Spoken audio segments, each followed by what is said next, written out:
గట్టిగా అరిచాడనుకోండి, ఏమైద్ది? అక్కడ సినిమా హాల్కి వెళ్ళిన తర్వాత నేను పాపిని అని చెప్పేసి గట్టిగా అరిచాడు అనుకోండి, ఏమైపోద్ది? అక్కడ అందరూ కూడా వింతగా చూస్తారు. వీడు ఏ యొక్క జంతువురా, వీడిని ఎక్కడి నుంచి పట్టుకొచ్చారా వీడిని?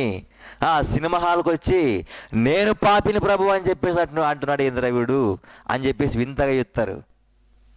కనుక మనము ఎక్కడుంటున్నాం అసలు? కనుక ప్రేమైనటువంటి సహోదరులారా, ప్రేమైనటువంటి దేవుని వారలారా, మనము ఉండాల్సింది ఎక్కడ? యొక్క జాగ్రత్తలో ఉండాలా మనము? యొక్క సినిమా హాల్లో ఉండాలా మనము? ఎక్కడ ఉండాలి మనము? యోసేపులాగా పారిపోవాలి. యవ్వనేచ్ఛల నుండి ఏమి కావాలండి? మనము పారిపోవాలని దేవుని యొక్క వాక్యం హెచ్చరిస్తూ ఉంటుంది. మనము దేన్ని వెంటబడాలి మనము అంటే కనుక నీతి, విశ్వాసము, ప్రేమ, సమాధానము, వీటి వెంబడి మనం పడాలి. వీటి వెంబడి మనము పడాలండి. వాటినే మనం వెంబడించాలి. వాటిని కాకుండా సినిమా హాల్ని వెంబడించిన, సీరియల్ని వెంబడించిన, ఈ లోకములో ఉన్నటువంటి మనుషుల్ని వెంబడించిన, మన శరీర కోరికలను మనం వెంబడించిన, మన దృష్టి యొక్క ఇష్టాన్ని వెంబడించిన, దేన్ని వెంబడించినా కూడా ప్రయోజనమే లేదండి. మనము వెంబడించాల్సింది దేన్ని? నీతిని కదా వెంబడించాల్సింది. నీతిని మనము వెంబడించేటువంటి వ్యక్తులుగా ఉండాలి. కనుక ఈ లోకంలో ఉంటున్నాం మనము. ఓ ప్రభువా నేను పాపిని అన్నామంటే కనుక లోకమంతా ఎట్లా చూస్తుంది చెప్పండి? చాలా వింతగా చూస్తుంది. వీడు ఎవర్రా, నేను పాపిని అంటున్నాడు అని చెప్పేసి ప్రతి ఒక్కరు కూడా పిచ్చి చూపులు చూస్తూ ఉంటారు. కనుక ఈనాడు యేసు క్రీస్తుని వెంబడించినటువంటి నీవు ఎలాగున్నావు? యొక్క లోకానికి ఎన్నిక లేనటువంటి వ్యక్తిగా ఉంటున్నావు. ఎన్నిక లేని వ్యక్తిగా నీవు ఉంటున్నావు. ఈ రోజున ఈ లోకమంతా కూడా అంటది, వీడికి ఏమైనా పిచ్చి పట్టిందా, ఈమెకి ఏమైనా పిచ్చి పట్టిందా? ఎప్పుడు చూసినా కూడా నేను పాపిని అని చెప్పేసి అరుస్తానే ఉంటారు, ఏడుస్తానే ఉంటారు అని చెప్పేసి వింతగా చూస్తూ ఉంటారు. కనుక మనము వెంబడించాల్సింది దేన్ని వెంబడించాలి? ఎవరు మనల్ని ఆపినా, ఎంతమంది అవమానించినా, నీ జీవితంలో నిన్ను అవమానిస్తారు. ఎందుకని? నువ్వు క్రీస్తు వెంబడి పడకూడదు గనుక. నీ జీవితంలో నిన్ను శ్రమ పెడతారు. ఎందుకని? నీతిని వెంబడించకూడదు గనుక.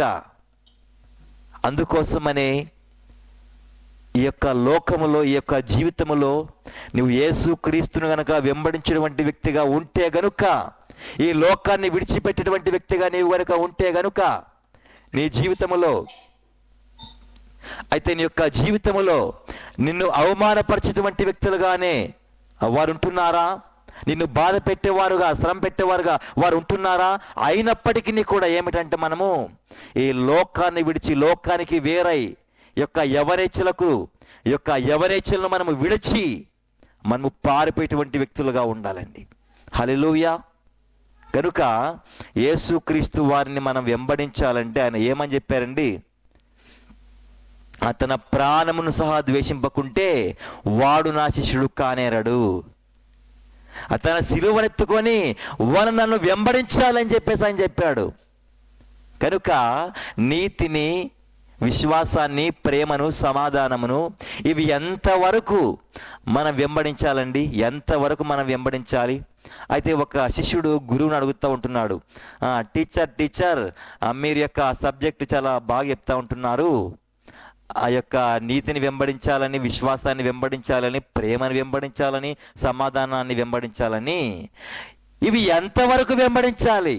ఇవి ఎంతవరకు నేను వెంబడించాలి అని అడిగాడు. నీ కాళ్ళు నిన్ను మోయలేనంత వరకు నీ వెంబడించాలి. నీ ఊపిరి ఉన్నంత వరకు వెంబడించాలి. అని చెప్పేసి ఆ టీచర్ చెప్పేశాడు, గురువు. అప్పుడు చెప్పిన తర్వాత ఈ యొక్క శిష్యుడు అంటా ఉంటున్నాడు, నేను అంతసేపు వీటినే వెంబడించుకుంటూ నేను ఇలాగ ఉంటే గనుక నాకు ఏమైంది చెప్పండి? ఆకలి అయిద్ది, నాకు యొక్క ఈ నిద్ర లేక నేను ఇలాగ ఇంకా మరణిస్తాను, నేను అలాగ వెంబడించలేను కదా, నా చేత కాదు కదా అని చెప్పేసి టీచర్ని యొక్క శిష్యుడు అడుగుతూ ఉంటున్నాడు.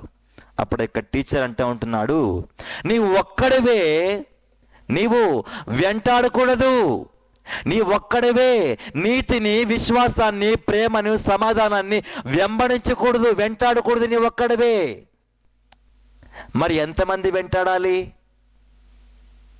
అంటే గనుక చూడండి, ప్రేమటువంటి దేవుని వారలారా, మనం ఇందాక చదివినటువంటి రీతిగా 2వ తిమోతి 2వ అధ్యాయం 22వ వచనములోన ఏమని ఉంది అంటే గనుక, పవిత్ర హృదయులై ప్రభువునకు ప్రార్థన చేయు వారితో కూడా వెంటాడాలి.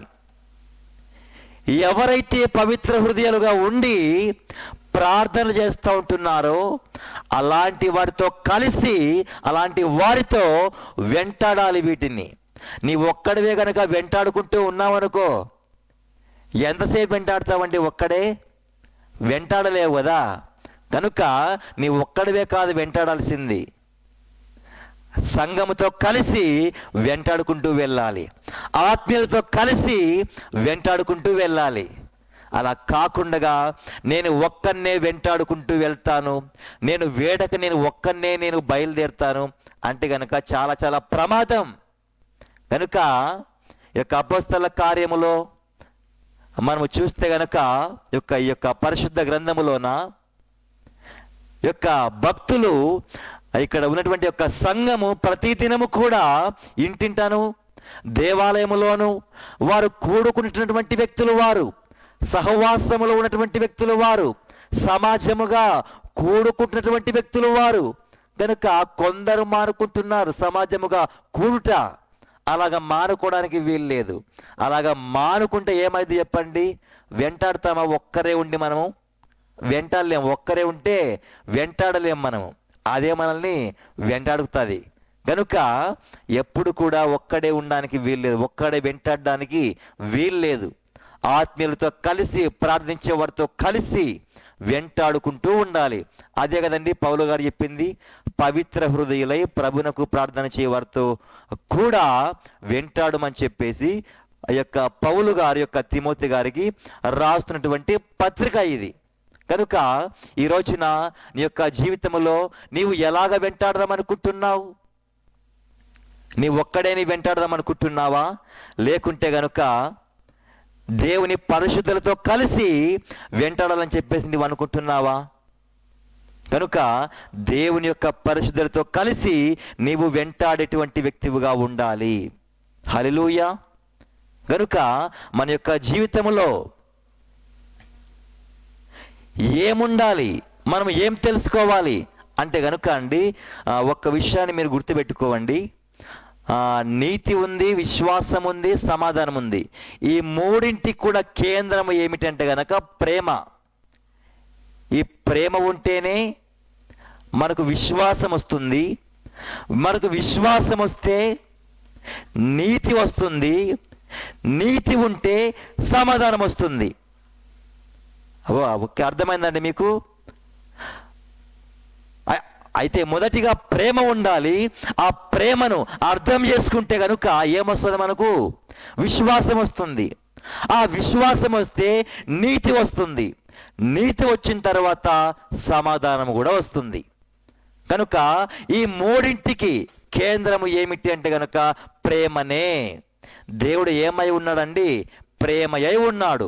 గనుక చూడండి, రోమాపత్రిక 5వ అధ్యాయం, రోమపత్రిక 5వ అధ్యాయము మొదటి వచనాన్ని మనము చదువుకుందాం రండి. రోమపత్రిక 5వ అధ్యాయము మొదటి వచనం. కాబట్టి విశ్వాసమూలమున మనము నీతిమంతులముగా తీర్చబడి మన ప్రభువైన యేసుక్రీస్తు ద్వారా దేవునితో సమాధానము కలిగి ఉందుము. ఏమిటండి? విశ్వాసమూలమున, అది మొదటిది. రెండవది ఏంటిది? నీతిమంతులముగా తీర్చబడి, మూడవది దేవునితో సమాధానము కలిగి ఉందుము. కనుక ఈ మూడు విషయాలు ఉంటున్నాయి. ఈ మూడింటికి కేంద్రం ఏమంటే గనక ప్రేమనే. అది ఎలాగంటారా? దేవుడు ఏమై ఉన్నాడని చెప్తుందండి మనకు దేవుని యొక్క వాక్యము. 1 యోహాను 4వ అధ్యాయము 6-7 వచనముల్లో మనం చదివితే గనక 8వ వచనముల్లోన దేవుడు ప్రేమ స్వరూపి, దేవుడు ప్రేమగా ఉన్నటువంటి దేవుడు ఆయన. ఈ ప్రేమ అనేటువంటిది ఎప్పుడు అర్థమైంది మనకు? అసలు ఎప్పుడు మనం గ్రహించాము దేవుడు నన్ను ప్రేమిస్తున్నాడు అని? అంటే గనుక 1 యోహాను 3వ అధ్యాయము 16వ వచనం ప్రకారముగా ఆయన మన నిమిత్తము తన ప్రాణం పెట్టెను గనుక దీని వలన ప్రేమ ఎట్టిదని తెలుసుకొనిచున్నాం. మనము కూడా మన సహోదరు నిమిత్తం ప్రాణం పెట్టబద్దులమై ఉంటున్నాం. కనుక యేసుక్రీస్తు వారు ఆ కలువరి శిలువలో ఎప్పుడైతే ప్రాణాన్ని పెట్టాడో అప్పుడే ప్రేమ అంటే ఏమిటో మనము తెలుసుకున్నాం. అంతవరకు తెలియదంటే గనక తెలియదు. దేవుడు ఎంత ప్రేమ గలవాడో జస్ట్ ఊరికనే మాటలతో మాటలతో మాటలతో అన్నట్టుగానే ఉంటుంది. కానీ ఆయన ప్రేమను ఎక్కువగా ఎప్పుడు మనము గ్రహించగలిగామంటే గనక ఆయన మన కోసం ప్రాణం పెట్టి ఉన్నప్పుడు.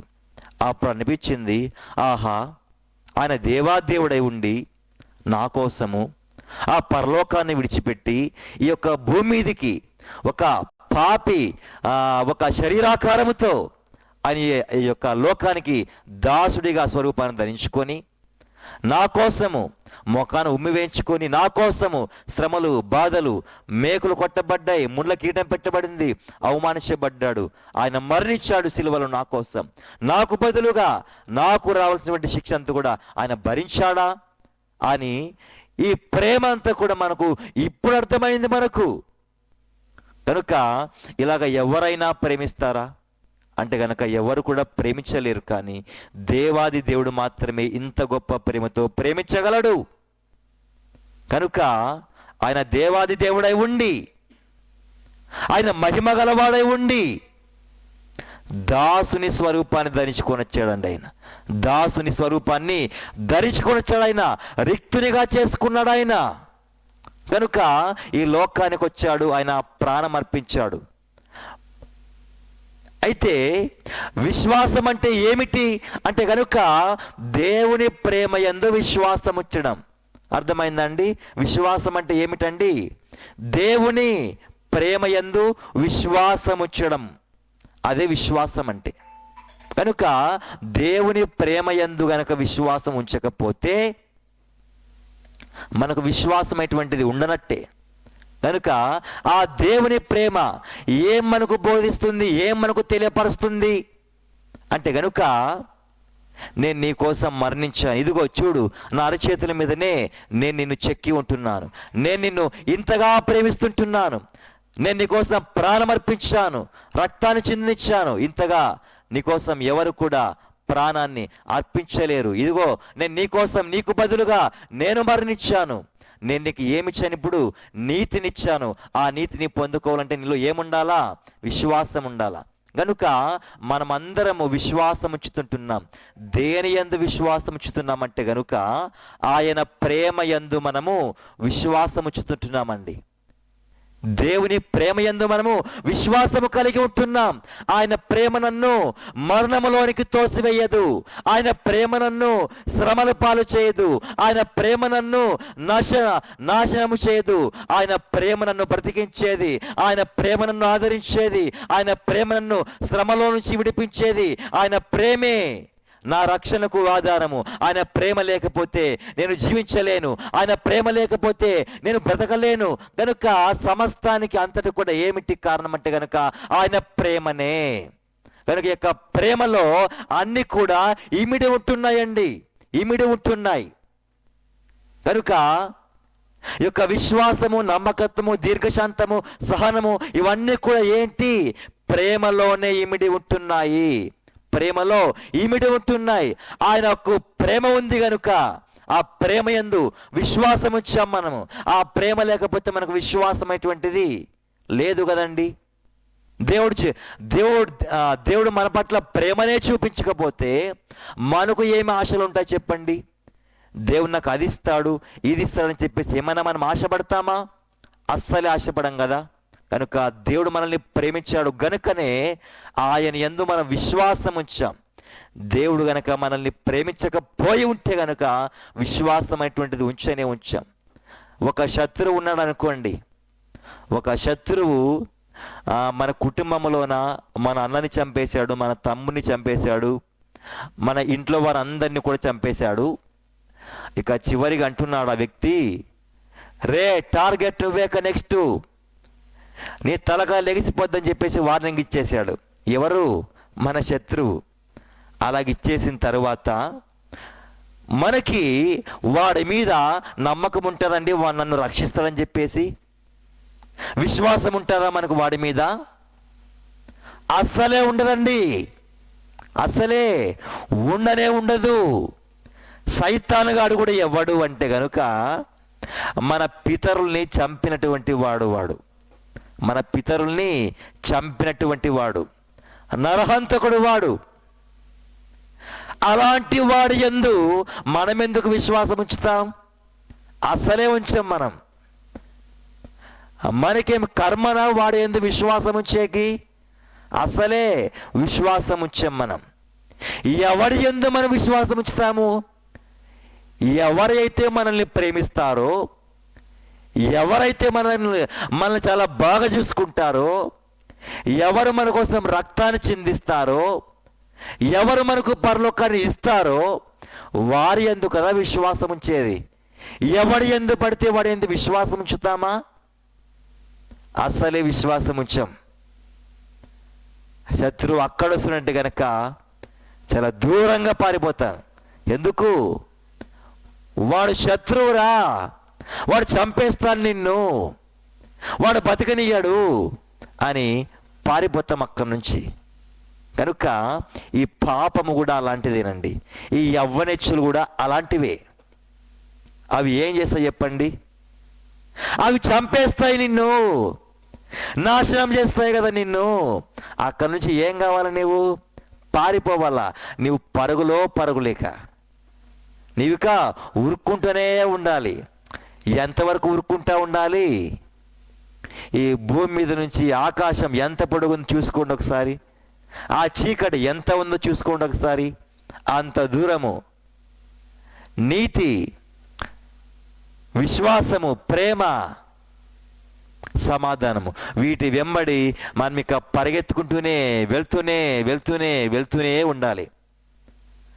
మనము వాటిని వెంటాడడానికి అవి ఏమైనా పారిపోతాయా మన దగ్గర నుంచి? అవి ఏమైనా పారిపోతాయా? విశ్వాసం అనేది ఏమైనా పారిపోతుందా మన దగ్గర నుంచి? నీతి ఏమైనా పరుగులు పెడుతుందా? నేను వీడి దగ్గర ఉండను, నేను వీడికి నీతిగా ఉండను, నేను వీడికి దొరకను, నేను వీడికి అందను అని చెప్పేసి దేవుని నీతి కానీ, విశ్వాసం కానీ, సమాధానం కానీ ఏమైనా పారిపోతాయా? మరి ఎందుకు వెంటాడాలి అంటే గనుక అవి ఏం పారిపోవు నీ దగ్గర నుంచి, నువ్వే పారిపోతావు వాడి దగ్గర నుంచి. ఎక్కడికి పారిపోతావు నువ్వు? యవ్వనేచ్ఛల దగ్గరికి నువ్వు పారిపోతావు, వాటినే వెంటాడుతావు. అందుకోసమని వాటిని కాదయ్యా వెంటాడాల్సింది. నీవు దేని వెంటాడాలి? నీవు నీతిని వెంటాడు, విశ్వాసాన్ని వెంటాడు, ప్రేమని వెంటాడు, సమాధానముని వెంటాడు. నీతి లేకపోతే, నీతిమంతుడు కాకపోతే సమాధానంగా ఉంటాడండి ఎవడైనా? అసలు ఎవ్వడు కూడా ఉండడు. దుష్టుడు ఏమిటంట అండి, ఎవ్వడును తరుమకుండానే వాడు ఏమవుతాడు చెప్పండి? పారిపోతాడు. దుష్టుడిని ఎవ్వడు కూడా తరమాల్సిన పని లేదు, వాడిని కొట్టాల్సిన పని లేదు, ఏమి చేసినటువంటి పని లేదండి. ఎవడును తరమకుండానే వాడు పారిపోతాడంట దుష్టుడు. కనుక దుష్టుడు ఎక్కడికి పారిపోతాడు? వాడు ఆ యవ్వనిచ్చల్లోకి మరలా పారిపోతాడు. ఎందుకు అంటే కనుక వాడు దుష్టుడు కదా, నీతి దగ్గర ఉండలేడు వాడు. విశ్వాసాన్ని వాడు వెంటాడలేడు, వాడు ప్రేమ దగ్గర ఉండలేడు. వాడు ఆ ప్రేమ ఏమంటది? నీవు కూడా ప్రేమించు, నేను ఎట్లా ప్రేమించానో అట్లా ప్రేమించు అంటది ఆ ప్రేమ. అందుకు భయం మనోడికి. అందుకని ఎక్కడికి పారిపోతాడు చెప్పండి? యవ్వనేచ్ఛల్లోకే పారిపోతాడు. కనుక ఈ ప్రేమ అనేటువంటిది, ప్రేమటువంటి దేవుని వారలారా, చాలా చాలా విలువైనటువంటి మాట ఇది. ఈ ప్రేమ విలువైనటువంటి మాట. దేవుడు ప్రేమించాడు, అది మొదటిది. అది ఏంటి? మొదటిది. అది మొదటి ప్రేమ, అది ఆ తండ్రి ప్రేమ, అది మన యేసయ్య ప్రేమ. రెండవదేంటి? మనం కూడా ప్రేమించాలి కదా దేవుణ్ణి. ఆ ప్రేమ యందు విశ్వాసం ఉంచాలి కదా మనం కూడా. గనుక మనము కూడా దేవుణ్ణి ప్రేమించాలి. ఎట్లా ప్రేమించాలి? యేసయ్య ఎట్లా ప్రేమించాడో అలా ప్రేమించాలి మనం కూడా. యేసయ్యని ప్రేమించడానికంటే ముందుగా మనం ఇంకొకరిని ప్రేమించాలి. ఎవరినంటే గనుక సహోదరుల్ని మనం ప్రేమించాలి. అయితే కంటికి కనిపించే నీ సహోదరుని ప్రేమించకపోతే నీ కంటికి కనిపించని దేవుణ్ణి ఎలాగూ ప్రేమిస్తావు? నీ కంటికి కనిపించని నీ సహోదరుణ్ణి ఎలాగూ ప్రేమిస్తావు? నీవు ప్రేమించలేవు కదా. నీ కంటికి కనిపించే నీ సహోదరుని ప్రేమించి మొదటిగా నీ సహోదరుని నీవు ప్రేమించాలి. అప్పుడే నీ కంటికి కనిపించని దేవుణ్ణి నీవు ప్రేమించగలుగుతావు. కనుక ఎంత ప్రేమించాలి అంటే అండి, ఈ ప్రేమ ఉంటేనే పరలోక రాజ్యం. నీలో ప్రేమ ఉంటేనే పరలోక రాజ్యం. నీలో ప్రేమ ఉంటేనే నీకు సమాధానం, నీకు ప్రేమ ఉంటేనే ఆశీర్వాదం, నీకు ప్రేమ ఉంటేనే సమస్తము కూడా, సకల ఐశ్వర్యాలు కూడా ప్రేమలోనే దాగి ఉంటాయి. అయితే గనుక ఏమంటే గనక చాలా మంది మన యొక్క జీవితాల్లో అనేక సార్లు మనం ఇలా తొట్టిపడుతూ ఉంటాం ఈ ప్రేమించేటువంటి విషయంలో.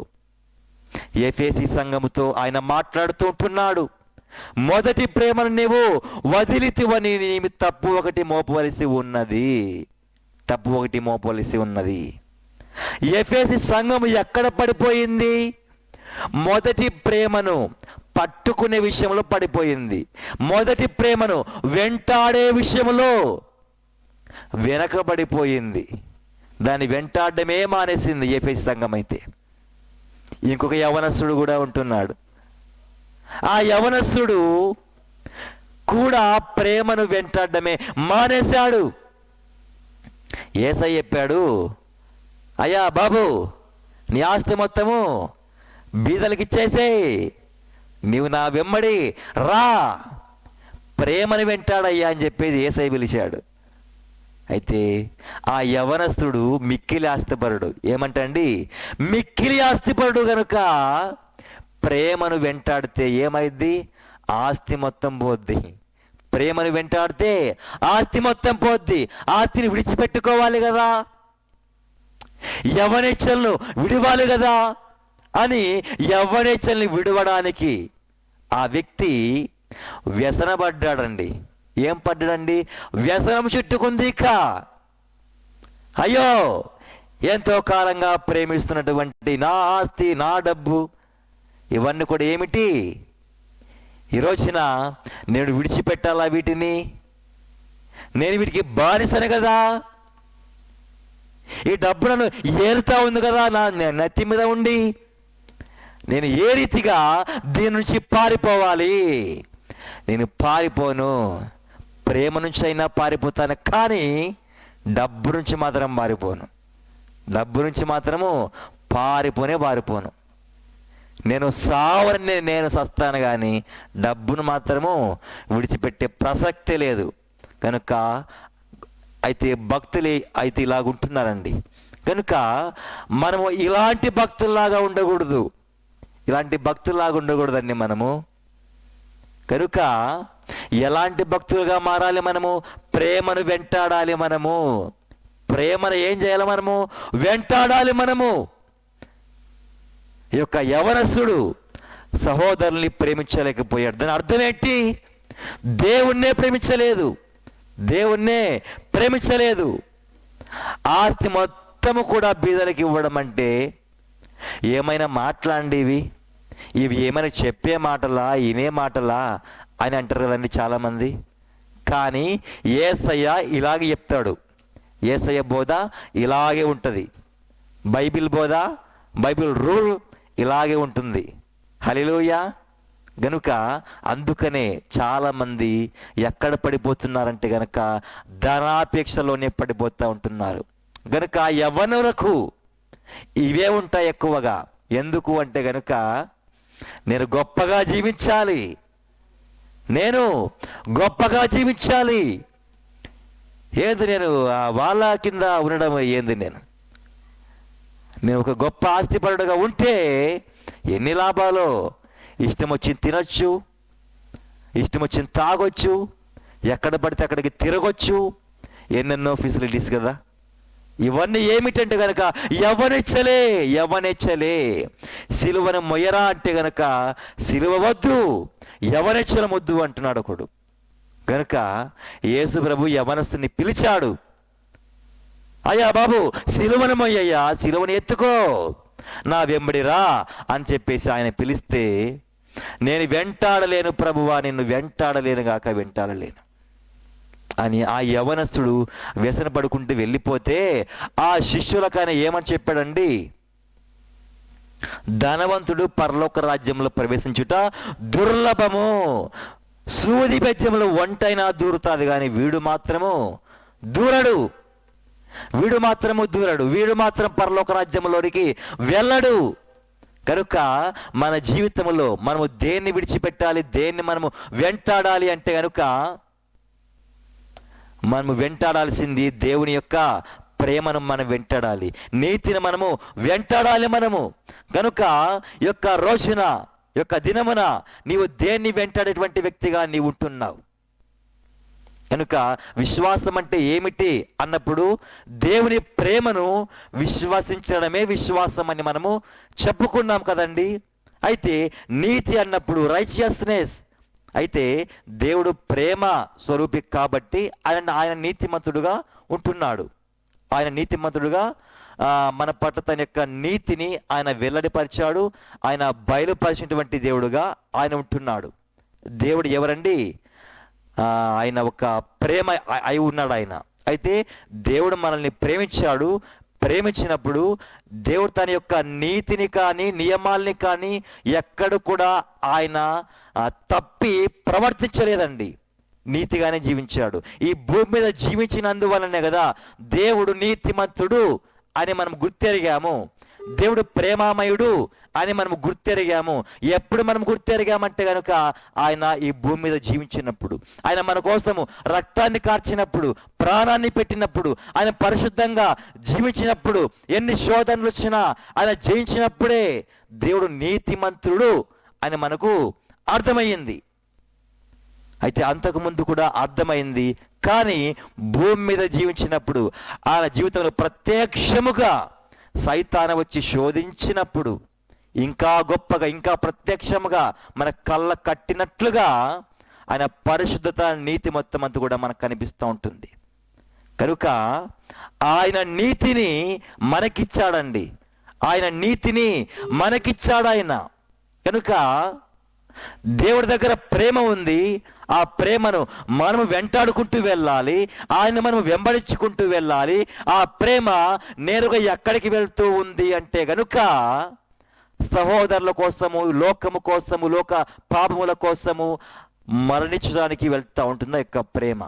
ఆ ప్రేమను ఏం చేయాలి? మనము వెంబడించుకుంటూ, ఫాలో చేసుకుంటూ, అడుగులు అడుగు వేసుకుంటూ, మన సిలువను మోసుకుంటూ, శ్రమలను భరించుకుంటూ మనము కూడా వేసుకుంటూ వెళ్ళాలి. వెళ్తే ఒక రోజున ఏమవుతాం? మనము మరణిస్తాం. ఇదంతా ఎలాగుంటుందంటే అండి, ఎవడి ఉరితాడు వాడి పట్టుకుపోతున్నట్లుగా ఉంటుంది. ఎవడు సావును వాడు మోసుకుపోతున్నట్టుగా ఉంటుంది. కనుక యేసుక్రీస్తు వారు తన యొక్క మరణాన్ని, ఆ సిలువను, ఆ పాపాన్ని ఆయనే మోసుకొని పోతూ ఉంటున్నాడు. మనం కూడా ఏం చేయాలి చెప్పండి? మన శ్రమలను, మనం మోయవలసిన బాధలను మనమే మోసుకొని వెళ్తూ ఉండాలి. ఎందుకు? ఆయన చెప్పాడు, ఆయనను ప్రేమించాడు. ఈ శ్రమలు నీవు భరిస్తే ఏమి కాదు నీకు, నీవు మరణిస్తే ఏమి కాదు నీకు, నీకు ఏమి కానే కాదు అని ఆ ప్రేమామయుడు నాకు చెప్పాడు. కాబట్టి ఆ ప్రేమను నేను విశ్వాసం ఉంచాను కనుక నేను కూడా శ్రమల్లో, బాధల్లో, మరణములో కూడా ఆయనతో పాటే ఉండి నేను కూడా సాగిపోతూ ఉంటున్నాను. కనుక నాలో ఏముంది? విశ్వాసం ఉంది కాబట్టి కదా నేను సిలువ మోసుకుంది, విశ్వాసం ఉంది కాబట్టి కదా నేను సువార్త ప్రకటిస్తుంది, విశ్వాసం ఉంది కాబట్టి కదా బైబిల్ని పట్టుకుంది, విశ్వాసం ఉంది కాబట్టి కదా ఆయన వెంట నేను వెళుతుంది. ఇలాగ వెళ్తున్నప్పుడు మనకు ఏమి వస్తుందంట? నీతి వస్తుంది. మనము ఎలాగ మారిపోతున్నాం? మనము నీతిమంతులుగా మారిపోతాం. మనము రైట్ స్టాండింగ్ విత్ గాడ్. కనుక దేవునితో సరైనటువంటి విధానములో నిలబడుకొని ఉండడమే నీతి అంటే. కనుక నీతిమంతుడు సిగ్గుపడండి. ఆయన తన మహిమ గల దూతలతో వచ్చినప్పుడు, దేవుడు తన యొక్క మహిమను ధరించుకొని వచ్చినప్పుడు ఆయన ఎదుట సిగ్గుపడనక్కర్లేని పని వారిగా ఉండాలంటే మనము ఏముండాలి? మనలో నీతి ఉండాలా. నీతి అంటే కనుక ఎలాగుంటుందంటే కనుక బస్సులోన ప్రయాణిస్తూ వెళ్తూ ఉంటున్నాం. మనం బస్సులోన ప్రయాణిస్తూ ఉంటున్నాం, ట్రైన్లోన ప్రయాణిస్తూ ఉంటున్నాం. మనం ప్రయాణిస్తూ ఉంటున్నప్పుడు ఆ కండక్టర్ వచ్చాడు, టీసీ వచ్చాడు. వచ్చి నీ టికెట్ చూపించు అని చెప్పేసి గంభీరంగా ఆయన అడిగాడు. అడిగినప్పుడు మనము టికెట్ కొన్నాము కనుక మనము ఎంత ధైర్యంగా ఉంటామంటే కనుక ఆ టీసీ ముందు, కండక్టర్ ముందు సిగ్గుపడం. మనం ఏదో బాధపడుచుకుంటూ, ఏడ్చుకుంటూ మన ముఖాన్ని నేలకేసుకొని సిగ్గుతో ఉండం. మనము అక్కడ సిగ్గు ఉంటుందండి. నీ దగ్గర టికెట్ ఉన్నప్పుడు సిగ్గు ఉన్నది. నీ దగ్గర టికెట్ ఉంటే సిగ్గు లేకుండగా నీ తల ఎత్తి ఆ టీసీ కళ్ళలో కళ్ళు పెట్టి, ముఖంలోకి ముఖం పెట్టి ధైర్యంగా ఇలా చూసుకుంటూ ఉంటాం. ఇదిగో టికెట్ తీసుకో అని చెప్పేసి. అది ఏమిటి? Right standing with conductor. కనుక టికెట్ ఉంటే సరి అయిన పొజిషన్లో కండక్టర్ దగ్గర నిలబడుకొని ఉంటావు సిగ్గుపడకుండగా. నీ దగ్గర నీతి ఉంటే దేవుడి దగ్గర సిగ్గుపడకుండగా, తల నేలకేసుకోకుండగా నీ తల ఎత్తుకొని ఉంటావు. అది నీతికున్నటువంటి వాల్యూ. కనుక నీ జీవితంలో ఏముండాలి? ఇప్పుడు నీతి ఉండాలా. నీతి ఉండాలంటే అంతకంటే ముందు ఏముండాలి మన జీవితంలో? విశ్వాసం. విశ్వాసమే కదండి. జెనసిస్ చాప్టర్ 15:6 రాయబడింది మనకు. ఏమిటంటే కనుక దేవుడు అది యొక్క అబ్రహాము గారు దేవుణ్ణి నమ్మెను, అది అతనికి నీతిగా ఎంచబడెను. కనుక దేవుణ్ణి నమ్మితే అది నీతిగా ఎంచబడుతుంది. కనుక విశ్వాసం ఉంటే నీతి మనం పొందుకుంటాం. నీతిని పొందుకున్నప్పుడు ఎట్లా ఉంటామండి? మనము ఎంత ధైర్యంగా ఉంటాం, అసలు ఎంత గంభీరంగా ఉంటాం అసలు. మనము ఇక సిగ్గుపడతామా? సిగ్గుపడనే పడం. దేవుడు అంటాడు మన దగ్గర కనుక నీతి కనుక లేకపోయిందంటే కనుక, ఏ సిగ్గు మాలనోడా, నీ సిగ్గు తన నేల మోపుకున్నోడా, అగ్నిగుండంలోకి సాగిపోని దొబ్బుతాడు దేవుడు.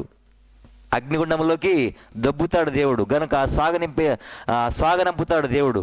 కనుక అగ్నిగుండంలోకి సాగిపోకూడదండి ప్రేమటువంటి దేవుని వారలారా. కనుక ఇప్పుడు గనక భూమి మీద గనక మనము యవ్వనేచ్చుల దగ్గర కనుక వెళ్ళామనుకోండి, పాపాన్ని కనుక కౌగిలించుకున్నామనుకోండి, దాడి దగ్గర కనుక మనం ఉన్నామనుకోండి, ఆ పాపము రేపొద్దున దాన్ని అనుసరించే వారందరూ కూడా ఎక్కడ ఉంటారు చెప్పండి?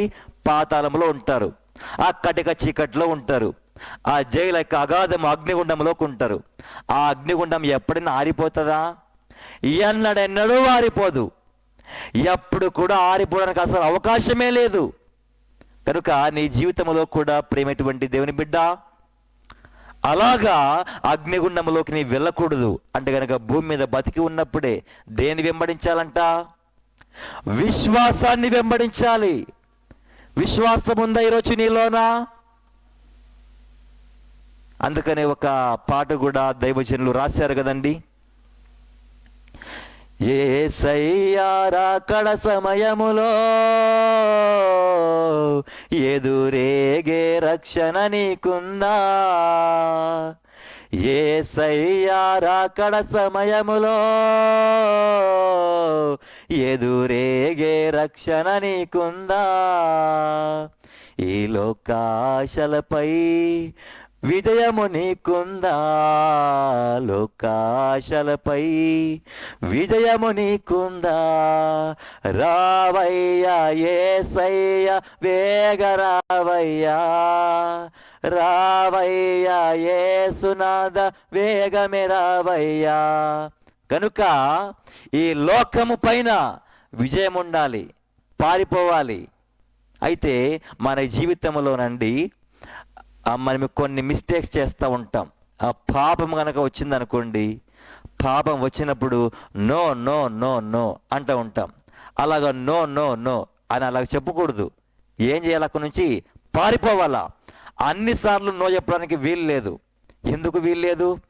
యోసేపు జీవితంలోన నో నో నో అని చెప్పాడు. అక్కడ వరకు బాగానే ఉంది. కానీ ఆమె ఏం చేసింది? వస్త్రాన్ని పట్టుకుంది. అప్పుడు ఇంకా నో నో నో అంటే అది సరిపోదండి. అక్కడిక సాగదు అక్కడ కదా. అప్పుడు ఏం చేయాలి? ఇక పరుగులు పెట్టాలప్పుడు. హల్లెలూయా. కనుక పరుగులే పరుగులప్పుడు. అక్కడే ఉన్నామనుకోండి, ఏమైపోద్ది చెప్పండి? మనమే దొంగిలించబడతాం, మనమే నాశనం అవుతాం.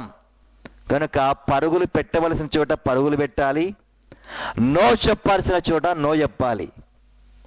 కనుక నో చెప్పడం మించిపోయింది అనుకోండి, ఏం చేయాలి?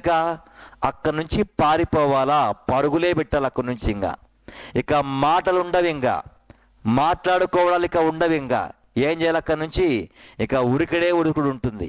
కనుక మన జీవితాల్లో ప్రేమటువంటి దేవుని వారలారా, దేవుని యొక్క వాక్యం మనల్ని హెచ్చరిస్తున్నటువంటి రీతిగా, అది యొక్క పౌలు గారు మాట్లాడుతున్నటువంటి రీతిగా మన యొక్క జీవితంలో ఏముండాలంటే కనుక విశ్వాసము. మనం వెంటాడాల్సింది విశ్వాసాన్ని. మనం వెంటాడాల్సింది. వేటగాడు పక్షుల్ని వెంటాడుతాడు, మరి నీవు విశ్వాసాన్ని వెంటాడాలి. కనుక ఎవరు ఏమైనా వెంటాడుకోని, కొంతమంది అబద్ధాలు వెంటాడతారు, సినిమాలు వెంటాడతారు, సీరియల్ వెంటాడుతూ ఉంటారు, మందుని వెంటాడుతూ ఉంటారు. అది వారు ఒక యుద్ధములాగా, ఒక పోరాటములాగా, ఒక ఆరాటపడుతూ వారు దానికోసమే వారి కష్టార్జితం అంతా కూడా తగలేస్తూ ఉంటారు. వారి యవ్వన బలం అంతా కూడా దానికోసమే వారు తగలబెడతా ఉంటారు. కనుక మనం మాత్రము మన యవ్వన బలాన్ని దేనికోసం మనము తగలబెట్టాలా, దేనికోసం మనము వాడాలి అంటే కనుక దేవుని యొక్క వాక్యం మనకు సెలవిస్తూ ఉంటుంది. ప్రేమైనటువంటి దేవుని వారలారా, మన యవ్వన బలమంతా కూడా మరణము నుంచి తప్పించుకోవడానికే మనము ఖర్చు పెట్టాలి, వాడాలి. నా కుమారుడా తిమోతి, యవ్వనేచ్ఛల నుండి పారిపోమ్ము అంటున్నాడు.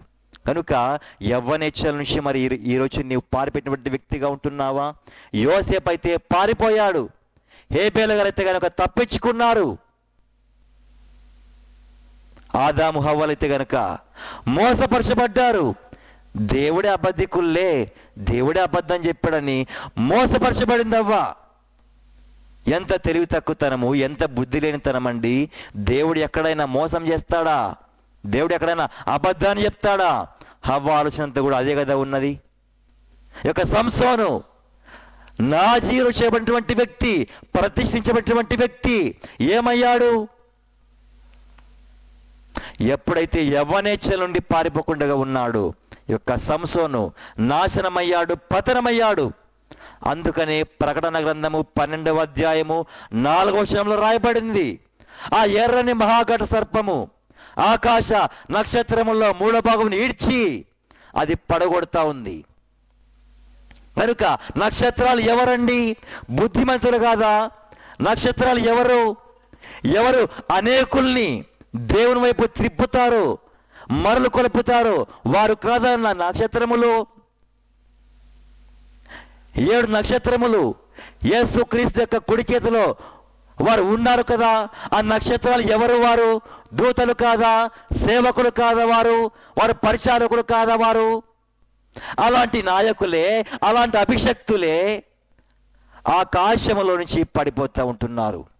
ఆకాశములో నుంచి అలాంటి వారే పడిపోతూ ఉంటున్నారండి. ఆకాశములో నుంచి అలాంటి వారే పడిపోతూ ఉంటున్నారు. మరి నీ సంగతి ఏంటి? అయితే పెద్ద పెద్ద వాళ్ళే కనుక ఎంతో కండలు తిరిగినటువంటి ఆత్మస్థితిలో ఆ యొక్క కండలు తిరిగినటువంటి వారే, అభిషక్తులే ఆకాశం నుంచి వారే పడిపోతూ ఉంటున్నారు కదా. యొక్క సైతాను గాడు ఎవడు ఒకప్పుడు ఒక అభిషక్తుడే, ఒక కెరూబే. అలాంటి కెరూబే కింద పడిపోయాడు, ఆకాశంలో లేడు. ఓ తేజ నక్షత్రమా, వేకువ చుక్క, ఓ మార్నింగ్ స్టార్, నీవేళ ఆకాశం నుంచి నేల మట్టుకు నరకబడితివి. కనుక ఎందుకు నరకబడ్డాడు అంటే గనుక యవనేచ్చలే, అన్ని యవనేచ్చలే అని దరిద్రపు ఆలోచనలే ఉన్నాయి సైతాన్ గాడికి.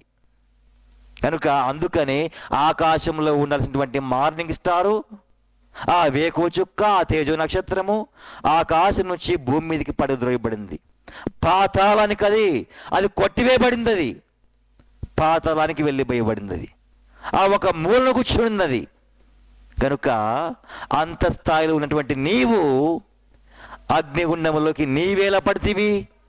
కనుక ఈ రోజున అభిషక్తులు జాగ్రత్తగా ఉండాలి, రక్షించబడిన వారు జాగ్రత్తగా ఉండాలి, దేవుని పరిచారకులు జాగ్రత్తగా ఉండాలి. కనుక దేవుని యొక్క పరిచయం చేయాలన్నటువంటి ఆశ కలిగినటువంటి వారు చాలా జాగ్రత్త కలిగి ఉండాలి. ఎందుకు అంటే గనుక గొప్ప గొప్ప నక్షత్రాలే రాలి కింద పడ్డాయి. ప్రకటన 12:4లో కూడా ఎవరు వారందరూ కూడా నక్షత్రాలు అంటే వారందరూ కూడా నక్షత్రాల వారు అనేకులను వారు ప్రభు వైపునకు త్రిప్పినటువంటి వారే, అనేకులకు బోధించినటువంటి వారే. అలాంటి వారే పతనమై నాశనమై దౌర్భాగ్యులుగా మిగిలిపోయినారు. కనుక ఈ రోజున నీ సంగతి ఏంటి? నీ పరిస్థితి ఈ రోజున ఏమిటి? యేసు ప్రభు జన్మించినప్పుడు ఆకాశంలో ఒక నక్షత్రము జ్ఞానులకు దారి చూపించింది. ఆ నక్షత్రాలు ఏం చూపిస్తున్నాయంట? దారి చూపిస్తూ ఉంటున్నాయి, నీతికి మార్గాన్ని చూపిస్తూ ఉంటున్నాయి. ఆ నక్షత్రాలు అక్కడ ఉంటున్నాయి, అవి ఏమో నీతికి మార్గాన్ని చూపిస్తూ ఉంటున్నాయి. వీరేమో నీతి వెంబడి పరిగెడతా ఉంటున్నారు. దేని వెంటబడతా ఉన్నారండి జ్ఞానులు? నీతి వెంటబడతా ఉంటున్నారు, నీతి మార్గంలో బయలుదేరుతూ ఉంటున్నారు. ఎందుకు అంటే గనక దారి చూపే నక్షత్రం ఒకటి ఉంది. దారి చూపే నక్షత్రం ఒకటి ఉంది. యేసుక్రీస్తు వారి పేరు ఏమిటండి? యేసుక్రీస్తు వారి పేరు కూడా మార్నింగ్ స్టారే, ఉదయ నక్షత్రమే. యేసుక్రీస్తు వారి పేరు కూడా, యేసుక్రీస్తు వారి పేరు ఏమిటండి? ఉదయ నక్షత్రమే. యేసుక్రీస్తు వారి పేరు మార్నింగ్ స్టార్ అని చెప్పేసి ప్రకటన గ్రంథంలో రాయబడింది. కనుక ఈ రోజున నీవు కూడా ఒక నక్షత్రానివే కదా, లోకానికి వెలుగై ఉన్న వ్యక్తివే కదా. ఈ లోకమునందు జీవవాక్యాన్ని, బైబిల్ గ్రంథాన్ని చేత పట్టుకొని ఎలాగున్నావు నీవు? లోకమందు జ్యోతుల వలె కనబడుచున్నారు, లోకమందు జ్యోతుల వలె కనబడుచున్నారు. అలాంటి జ్యోతివి నీవు, అలాంటివి నక్షత్రానివి నీవు. మత్తయి సువార్త 5:14 మీరు లోకానికి వెలుగై ఉన్నారు. వెలుగై ఉన్నటువంటి నీవు పడిపోవడానికి వీల్లేదు. నీవు పడిపోవడానికి వీల్లేదండి. యవ్వనేచ్ఛల నుండి నీవు పారిపోవాలి, నీతిని వెంటాడాలి. ఎంతవరకు వెంటాడాలి? ఆ పరలోకానికి పోయిన తర్వాత నీతిని వెంటాడము స్టాప్ చేయొచ్చా? మనము స్టాప్ చేయడానికి వీల్లేదు. అక్కడ కూడా నీతిని వెంటాడుతూనే ఉండాలి. భూమి మీద ఉన్నప్పుడు వెంటాడాలి, మరణించి పరలోకంలో ఉన్నా కూడా నీతిని వెంటాడుకుంటూనే ఉండాలి. అక్కడ నీతి తప్పి గనుక ప్రవర్తించామనుకోండి, విశ్వాసం లేకుండా జీవించామనుకోండి, ఏమైపోతాం చెప్పండి? సైతాను గాడికి పడినటువంటి గతే మనకు కూడా వస్తుంది. కనుక నీతిని వెంటాడుతూనే ఉంటూనే ఉండాలండి ఎప్పటికీ. నీ ఆత్మ నీవు బ్రతికి ఉన్నంత వరకు, ఊపిరినంత వరకు, నీ పాదములు నిన్ను పూర్తిగా మోయగలిగినటువంటి అంతవరకు నీవు నీతిని వెంటాడుతూనే ఉండాలి. నీకు పాదాలు ఉంటున్నాయి కదా, వెంటాడుతూనే ఉండాలి. నీకు పాదాలు ఉన్నంత వరకు వెంటాడుతూనే ఉండాలి నీతిని. కనుక దేవుని యొక్క వాక్యం సెలవిస్తూ ఉంటుంది, మనము యవనేచ్ఛల్ని వెంటాడకూడదు. యవనేచ్ఛలి వెంబడి మనము పడ్డానికి ఏమాత్రం కూడా వీల్లేదండి ప్రేమటువంటి దేవుని వారలారా. కనుక మనము ఎవరి వెంట మనం పడాలి, ఎవరి దగ్గర మనం ఉండాలి అంటే కనుక నీతి, ప్రేమ, విశ్వాసము, సమాధానం, వీటి వెంటే మనం ఉండాలి. మన జీవితంలోన దేవుడు తన యొక్క ప్రేమను ఆయన కుమ్మరించేసేసాడు. కుమ్మరించిన తర్వాత విశ్వాసం మనకు కలిగింది. ఆ విశ్వాసం మనకు, అది ఎలాంటి విశ్వాసము? దేవుడు నన్ను రక్షించేస్తాడు, దేవుడు చెప్పినటువంటి మాట అబద్ధం కాదు, ఆ పరలోక రాజ్యం ఉంది, నేను ఖచ్చితంగా దేవుని యందు నేను విశ్వాసం ఉంచుతున్నా, ఆయన ప్రేమ నిజమైనటువంటి ప్రేమ, అబద్ధపు ప్రేమలు కాదవి, మోసపరిచే ప్రేమలు కాదవి. ఆనాడు ఆదాము హవ్వలు వారు అక్కడ యొక్క పాపాన్ని చేశారు. దేవుడి మాటను నమ్మక, విశ్వాసం ఉంచక, దేవుని ప్రేమ యందు విశ్వాసము లేక వారు ఆ రోజు పతనమయ్యారు. కానీ ఈ రోజున మనము పతనము కాకూడదు. దేవుని ప్రేమ నిజమైనటువంటి ప్రేమ, నేను విశ్వాసం ఉంచుతున్నాను. విశ్వాసం ఎప్పుడైతే ఉంచుతామో నమ్మువానికి ఏమిటంటండి, సమస్తము సాధ్యమే, సమస్తము సాధ్యమే. కనుక విశ్వాసం మన జీవితంలో ఉండాలి. ఆ విశ్వాసం ఉంటేనే నీతి కలిగిన మనం ఉంటాం. నీతి మనకు వస్తుంది. నీతి వస్తే ఏమొస్తుంది చెప్పండి? మనకు సమాధానం వస్తుంది. ఆ సమాధానం అంది ఈ లోకములోన ఎవ్వడు కూడా ఇవ్వలేడండి. ఆ సమాధానాన్ని ఈ లోకములోన ఎవ్వరు కూడా ఇవ్వలేరు. ఆ సమాధానమును ఇవ్వగలిగింది ఎవరైనా ఉన్నారు అంటే గనక యేసుక్రీస్తు వారు మాత్రమే. యేసుక్రీస్తు వారు మాత్రమే. ఈ లోకం ఇచ్చినట్టుగా నేను మీకు అనుగ్రహించడం లేదు. ఈ లోకము కేవలము 70 ఏళ్లకు మాత్రమే ఏమిస్తుంది చెప్పండి? సమాధానమునిస్తుంది. 70 ఏళ్ల జీవితం మాత్రమే సమాధానముగా ఉంటాం. 70 ఏళ్ళ తర్వాత సమాధానం ఉంటుందా? ఉండనే ఉండదు. ఈ లోకం ఇచ్చినటువంటి సమాధానము అలాంటి సమాధానమే. కనుక మనకు కావాల్సింది 70 ఏళ్ళ సమాధానం కాదండి, మన ఆత్మ జీవించినంత కాలం ఉన్నటువంటి సమాధానం మనకు కావాలి. దేవుడికి మనకు మధ్యలో ఏముండకూడదండి? ద్వేషం ఉండకూడదు. ఆ ద్వేషాన్ని యేసయ్య సంహరించేశాడు. మన విశ్వాసము కలిగి ఉన్నామా? ఆ ద్వేషం అనేటువంటిది సంహరించబడి ఉంటుంది. ఆ ద్వేషమే సంహరించబడితే దేవుడికి మనకు ఏముంది? ఇంకా సమాధానమే ఉంది. కనుక అటువంటి సమాధానం మన యొక్క జీవితంలో ఉంటుంది. అయితే అండి ఒక దైవజనులు అన్నారు, నేను దేవుడి మీదనే నేను విశ్వాసం కలిగి ఉన్నాను, దేవుడి మీదనే విశ్వాసం కలిగి ఉన్నాను. నేను ఏ మనుషులు ఇచ్చినా ఇవ్వకపోయినా నాకేం బాధ లేదు, విశ్వాసాన్ని నేను కోల్పోను. నా జీవితంలో తిండి లేకుండా అయిపోయింది అనుకోండి, విశ్వాసాన్ని కోల్పోను. నేను విశ్వాసాన్ని కోల్పోతే నీతిని కోల్పోతా, నీతిని కోల్పోతే ఆయన ప్రేమనే కోల్పోతా, ప్రేమనే కోల్పోతే పరలోకాన్ని కోల్పోతా, పరలోకం పోతే అగ్నిగుండమే దిక్కు.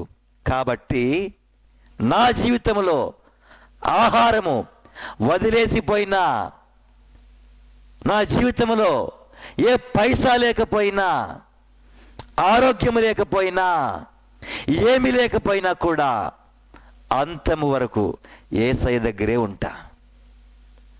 మహా అయితే ఏమవుతండి? నా జీవితంలో అన్నం లేకుండా ఉన్నదనుకోండి, ఒక 50 రోజులు, ఒక 40 days గిల్లా గిల్లా గిల్లా గిల్లా ఇలా కొట్టుకుంటాను తిండి లేక. ఆ తర్వాత ఏమవుతాను? మరణిస్తాను. అంతే కదా భూమి మీద జరిగేది. అంతకు మించి ఏమైనా జరుగుద్దా? ఆ తర్వాత పరలోక రాజ్యంలో సమాధానమే సమాధానం. హల్లెలూయా. ఆ పరలోక రాజ్యంలో నా తర్వాత ఏమంట? సమాధానమే సమాధానం అంట. అంతకంటే గొప్ప సమాధానం ఏముందయ్యా ఈ లోకంలో అన్నాడు ఆయన. కనుక అలాంటి సమాధానము మనము పొందుకోవడానికి ఇంత ప్రసంగము, ఇంత తిప్పలు పడుతూ ఉంటున్నాం మనం. ఆ సమాధానం కోసమే, పరలోకములో వచ్చే సమాధానం కోసమే. ఆ సమాధానము గనక ప్రేమ దేవుడు చూపించాడు, దాని ఫలితము విశ్వాసం కలిగింది, దాని ఫలితము నీతి వచ్చింది, దాని ఫలితము ఏంటండి? సమాధానము. హల్లెలూయా. కనుక ప్రేమ, విశ్వాసము, నీతి, ఈ మూడింటి ఫలము ఏమిటి? సమాధానం. ఈ సమాధానం కూడా గలతీ 5:22 ప్రకారముగా సమాధానము అన్నది ఫలములలో ఒక ఫలం. అది ఫలములలో ఒక ఫలం. కనుక ఈ మూడింటి ఫలితం ఏమిటండి? సమాధానమే. హల్లెలూయా. ఈ మూడే కాదు, ఇంకోటి కూడా ఉంది. అది ఏమిటది? యవ్వనేచ్ఛ నుండి పారిపోవడము. ఎంత పోరాటము, ఎంత కష్టము, ఎంత యుద్ధం అసలు కదండి. ఎంతో యుద్ధం అసలు అది. కనుక జయించు వాడికే సమాధానం కలిగి ఉంటాడు. జయించకపోతే ఏమి లేదంట, సమాధానమే లేదు. కనుక ఈ లోకాన్ని, పాపాన్ని ఆ సినిమా హాల్లో కూర్చొని ఇలా చూస్తూ ఉన్నప్పుడు ఏదో దేవుడు దయగలిగి, ప్రేమ కలిగి, ఆయన ప్రేమ నాకు అర్థమైపోయి ప్రభువా పాపిని చెప్పేసి గట్టి గట్టిగా కేకలేసి ఏడ్చేశాను. మొత్తం చుట్టుపక్కల వాళ్ళందరూ కూడా తిట్టారు, నన్ను అరిచారు. మా టీవీకి మా సినిమాకి నువ్వు చాలా ఆటంకంగా ఉన్నావు, బయటికి పని చెప్పేసి గెంటేశారు నన్ను. ఎన్నెన్నో జరిగాయి. అయినా సరే ఏంటి, చివరికి పరలోక రాజ్యంలో సమాధానము దక్కింది. హల్లెలూయా. కనుక ఆ సమాధానం పొందడానికే ఈ యవ్వనేచ్ఛను మనం విడిచిపెట్టాలి. ఆ సమాధానం మనం పొందుకోవడానికే ఈ యొక్క ప్రేమను దేవుడు మన పట్ల పంచాడు. విశ్వాసం ఉంచాము, నీతి దక్కింది, ఆ తరువాత సమాధానమైనటువంటిది దక్కింది. హల్లెలూయా. గనక దేవుడి యొక్క వాక్యాన్ని దీవించునుగాక. ఆమేన్.